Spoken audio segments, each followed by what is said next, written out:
feel nostalgic. You sometimes when you see things, even here locally, and yet you don't have the authority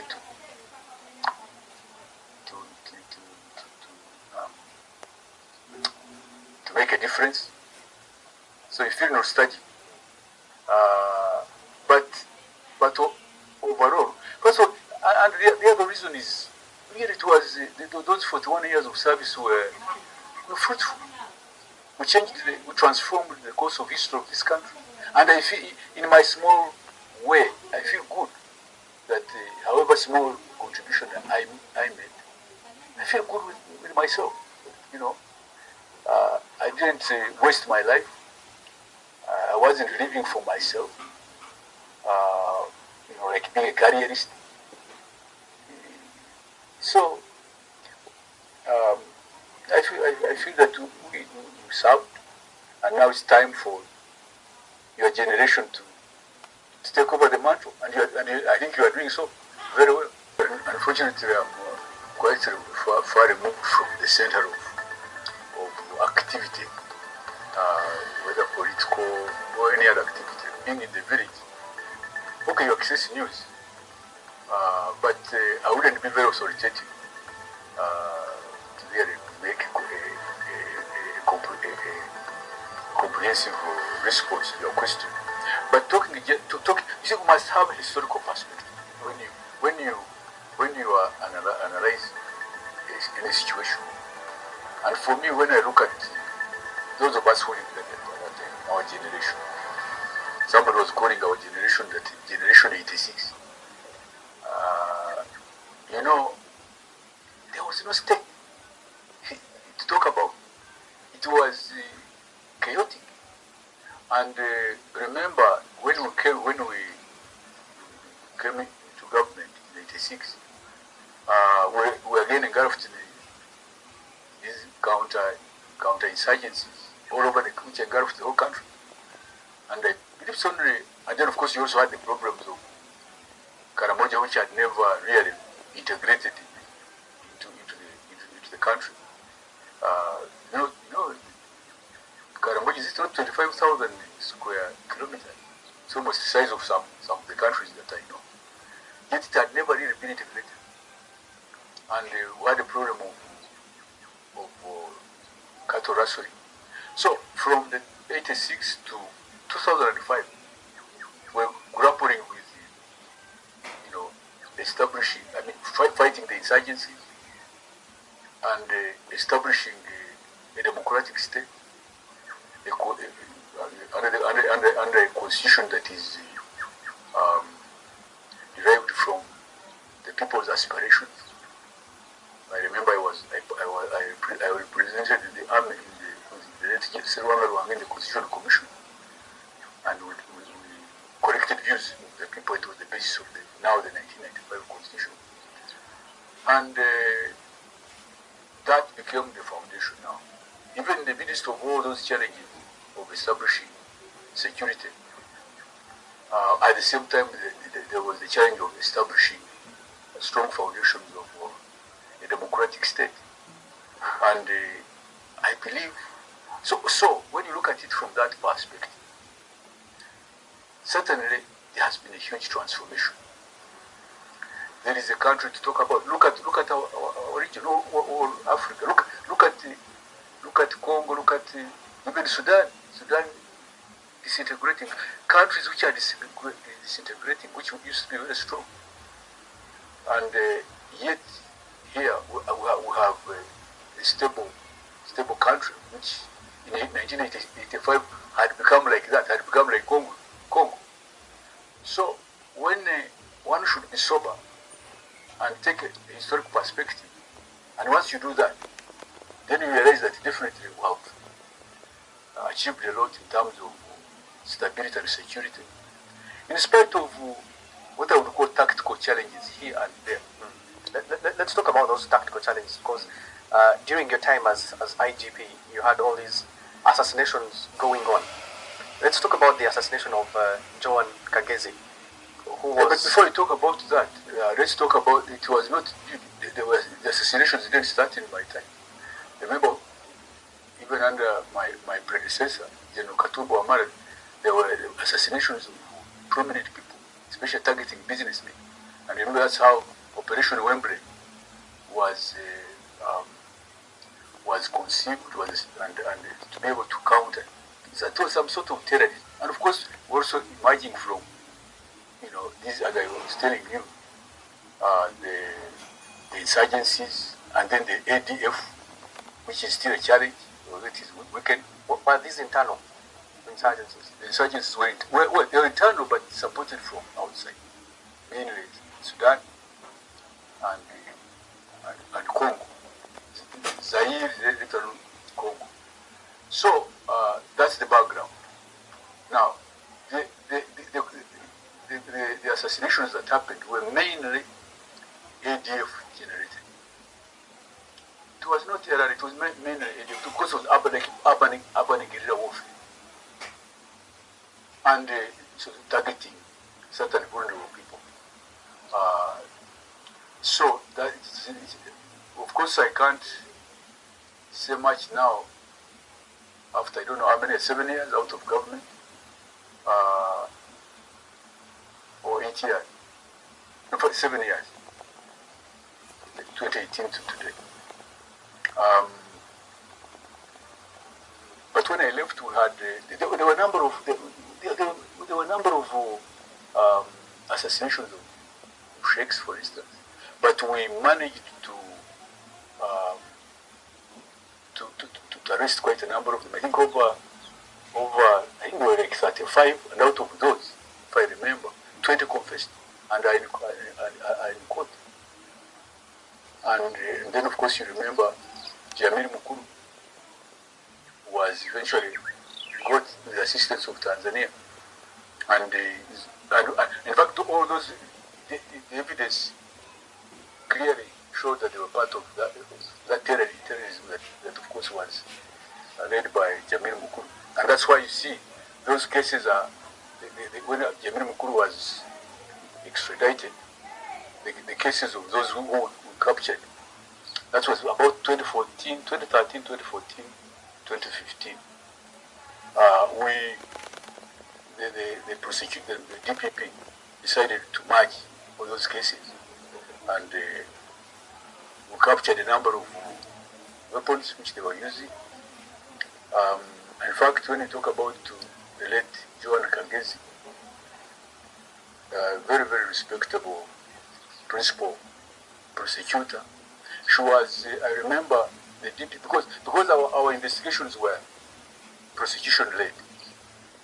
I think they are still prosecution, I don't know, but especially the major cases like terrorism and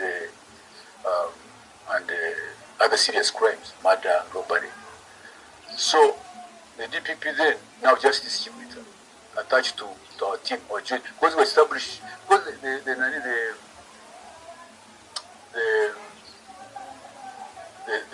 terrorism at that time was based in the east, Busoga, Namayingo, even in Bari.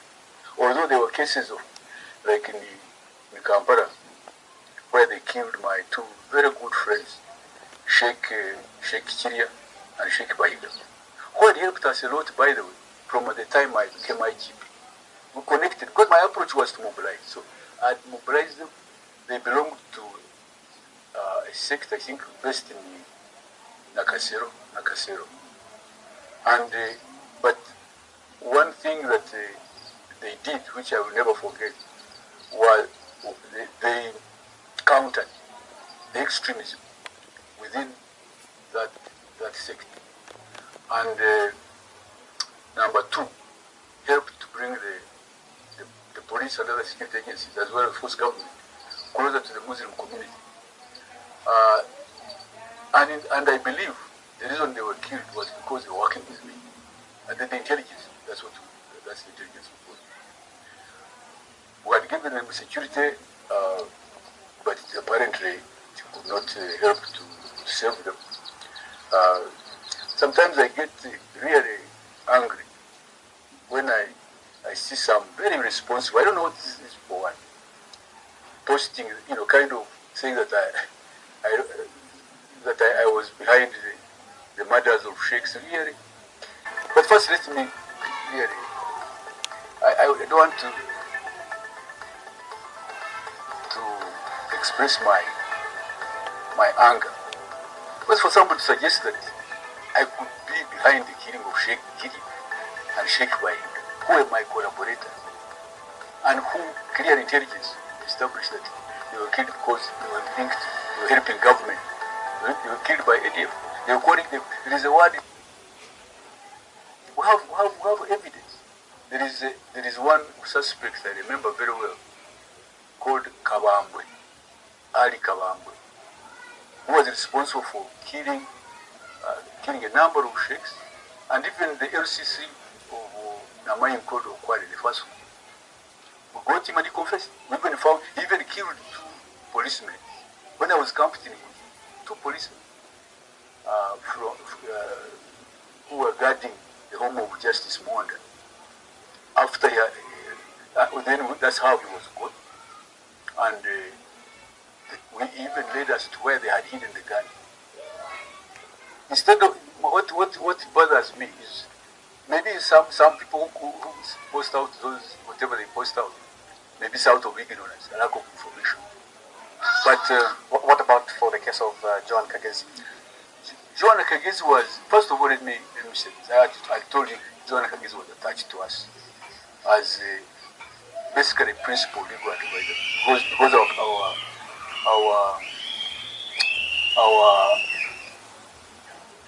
our investigations were prosecution led, as I told you. And her murder was a big shock to us, especially to me who was very close to her. And you remember the Requiem service we had in Tinda, and what I said, my speech.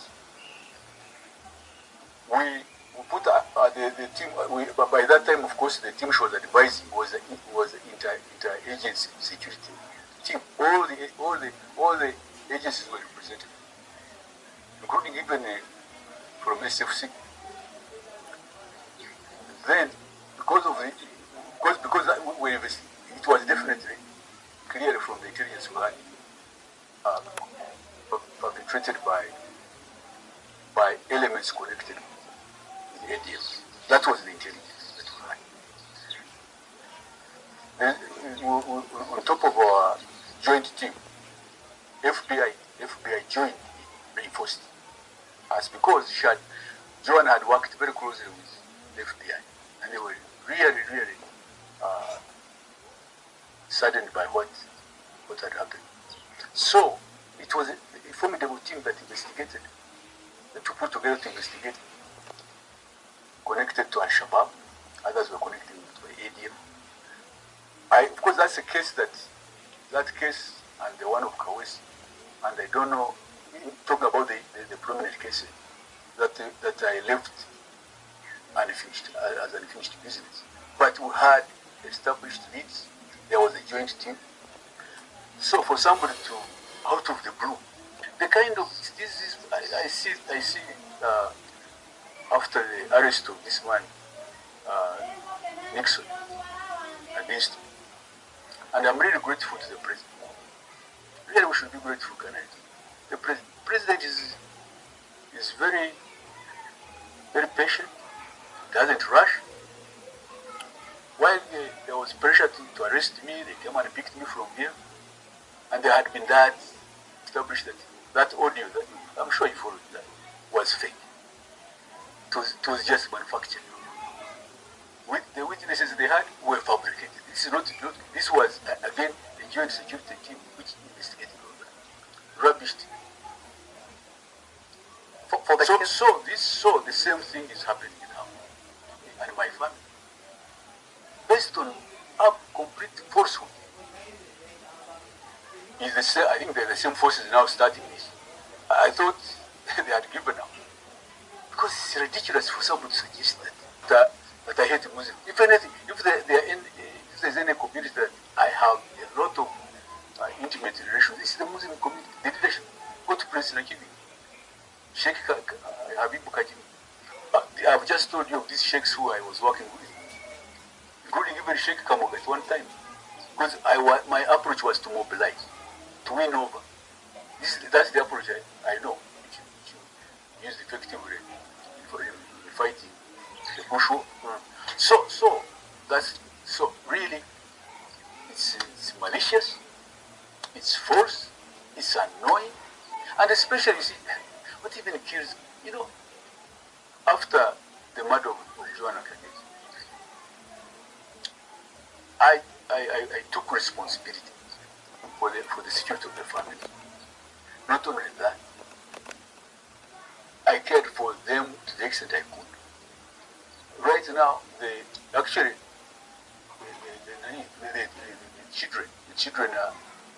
are not different from my biological children, and they are so close. Now you can imagine what damage it does. These irresponsible people writing nonsense in the social media. I want to really put this very, very clear. I am very close to the Kagezi family. The children are my children. 2 days ago, have a Kagezi who is in Canada, studying in Canada, called me. I think when he was reading all this. Before he went, he was like my baby. He was very young. He was with Joanna when he shot her. And after that, basically, I was with him most of the time when he was a kid. And we have a strong bond.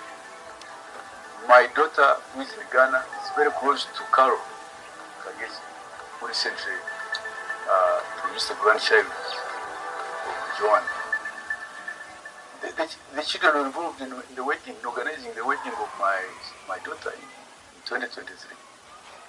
Right now, he actually invited Philip Kagezi. He's going to get married. Now he sees this. It's nonsense. So, whoever is doing this is definitely evil. And I really want to, because my family members, friends have been sending, I don't normally follow the social media. They have been sending me these things, worried, concerned. So I want to assure them, so rubbish. So those who were behind the smear campaign, in respect of Kayihura, are the same. They are the same forces behind it. I don't know what they want. I thought they would leave me alone. I'm out of government. I'm doing my own things. I'm concentrating on looking after my family. For them to really start generating this nonsense, which have no basis in fact. And I wonder, as I told you, I didn't wonder, why do they target me in respect of comrades who were killed?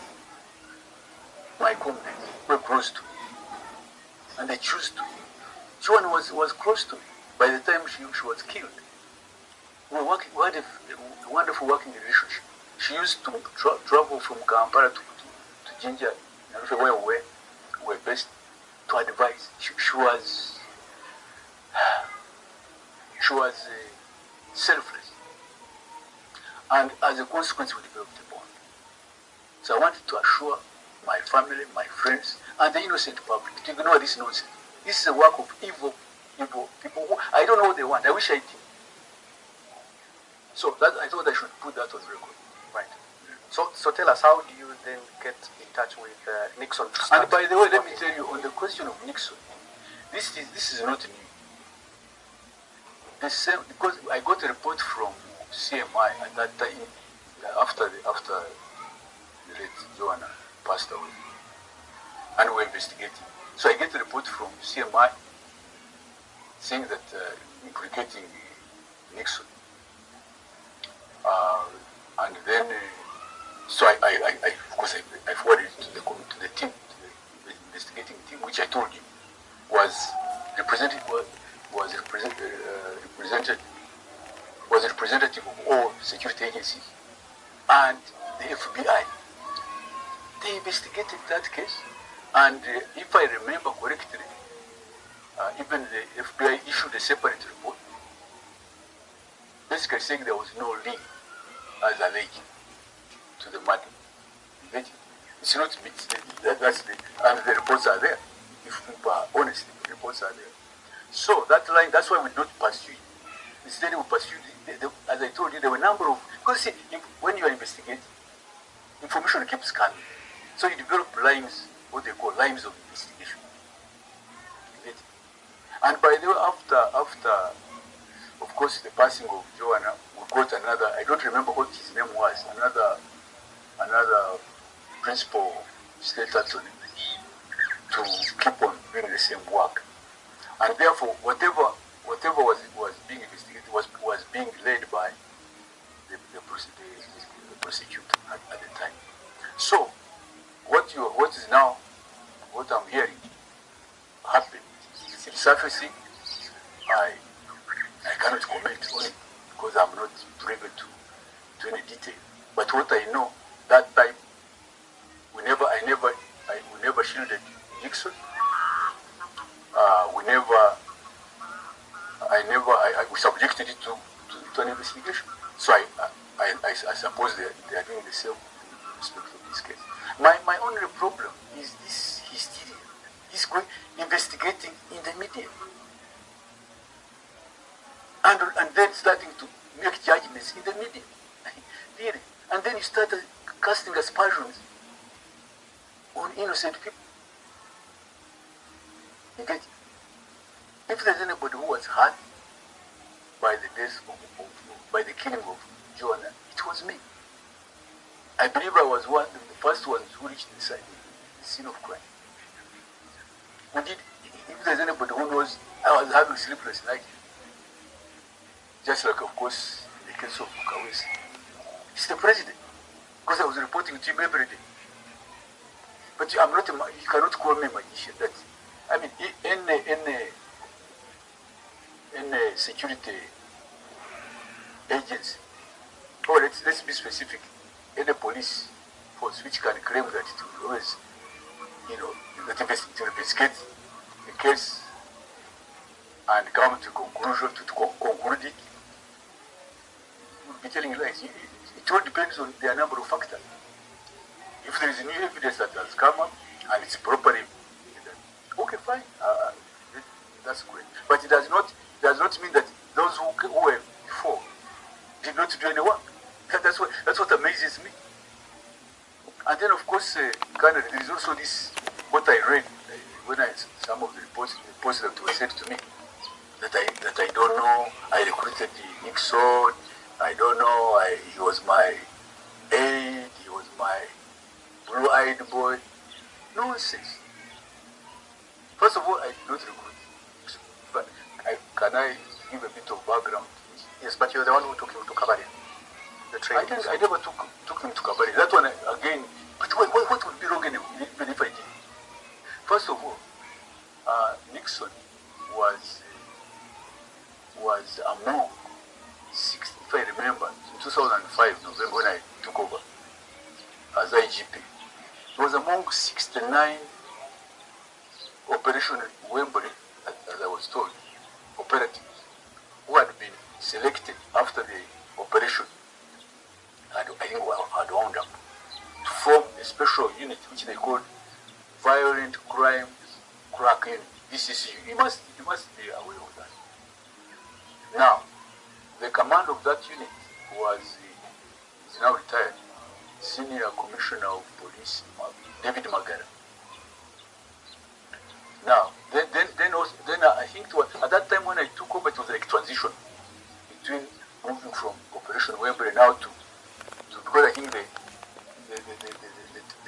killings had reduced, and the president decided that a special unit should be established in the police to continue focusing on violent crime.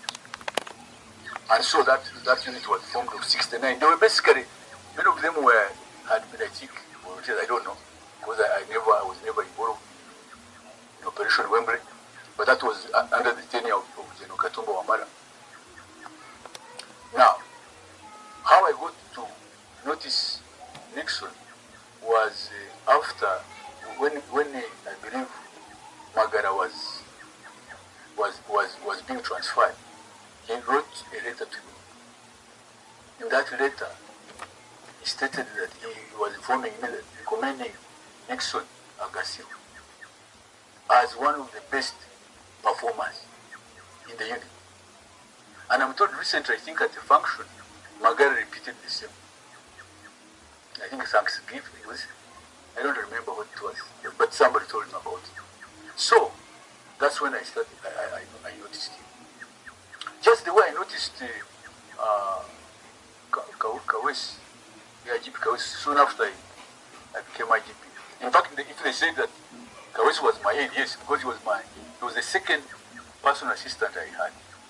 The first one was Aman Omuchisha, who had been personal assistant to General Katumba Wamala.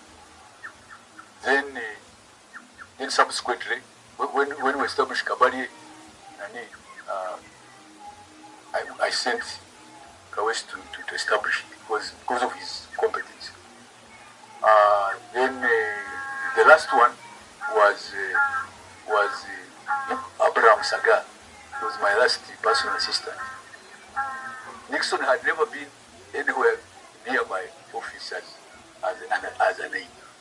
He was in the VCCU, then later on, when the VCCU became RRU, as we developed to transform the unit, and then eventually Flying Squad, which is still there. And then I think by the time I left, he had been, or when he got into problems, he was in the under crime intelligence. So he had never been my aide. Was he at any point reporting directly to you? No. Well, of course, what he had as supervisors. It's only in certain cases where I would be personally, I would micromanage a case, and then there would be a team.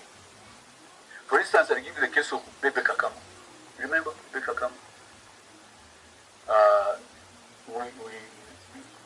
Nixon played a big role actually in recovering, in getting the culprits, but he was part of a team. There are cases just like you get interested in like this case of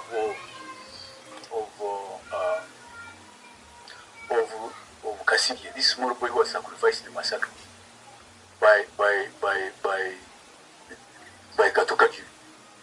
And terrorism cases, obviously, and it was not only Nixon, it was also other officers who would be part of, because there was never a time during my tenure where we would have one single unit or department investigating. I already have joined, and it would even involve other security agencies, CMI, ISO, ESO. Now, so the question of the way they are trying to, it's clear, the insinuation, but it's rubbish, because if there is anybody who